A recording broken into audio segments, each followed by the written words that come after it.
মেয়েদের স্কুলের সামনে যৌনাঙ্গ দেখিয়ে অভব্য আচরণ। দীর্ঘদিন ধরে এক ব্যক্তির এই ঘটনায় রীতিমতো ব্যতিব্যস্ত হয়ে উঠছিল পড়ুয়া থেকে শুরু করে অভিভাবকরা। এবার নদিয়ার কৃষ্ণনগরে আবারও সেই গভর্নমেন্ট যে স্কুল রয়েছে মেয়েদের, সেই স্কুলের সামনে এই অভব্য আচরণের জন্য রীতিমতো তাকে আটক করা হয় এলাকা যারা অভিভাবকরা রয়েছেন তারা, এবং রীতিমতো তাকে ধরে আটকে রাখা হয়। এরপরে অভিযুক্ত তার সমস্ত অভিযোগ সকলের কাছে স্বীকার করে এবং সেই ভিডিও কিন্তু রীতিমধ্যে ভাইরাল হয় সামাজিক মাধ্যমে। তারপর ঘটনাস্থলে আসে কৃষ্ণনগর কোতোয়ালি থানার পুলিশ, এবং কোতোয়ালি থানার পুলিশ এসে ওই ধৃত ব্যক্তি, ওই আটক হওয়া ব্যক্তিকে জিজ্ঞাসাবাদ করে। সে কিন্তু পুলিশের সামনে সমস্ত দোষ সে স্বীকার করে। এর পরবর্তীতে পুলিশ তাকে আদালতে পাঠালে আদালত তাকে জেল হেফাজতের নির্দেশ দিয়েছে।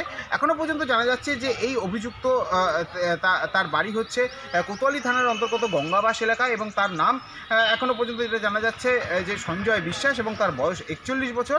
তবে এই ঘটনায় রীতিমতো কিন্তু আবারও একটা প্রশ্নচিহ্ন হয়ে উঠে দাঁড়াচ্ছে। তবে প্রশাসনের যে তৎপরতার সঙ্গে প্রশাসন তাকে আটক করে, তারপর তাকে আদালতে তোলে, সেক্ষেত্রে রীতিমতো প্রশাসনিক ভূমিকাও যথেষ্ট প্রশংসনীয়। তবে অভিভাবকদের পক্ষ থেকে জানানো হয়েছে এই ঘটনা পুনরাবৃত্তি যাতে না হয় সেদিকেও যেন প্রশাসন লক্ষ্য রাখে।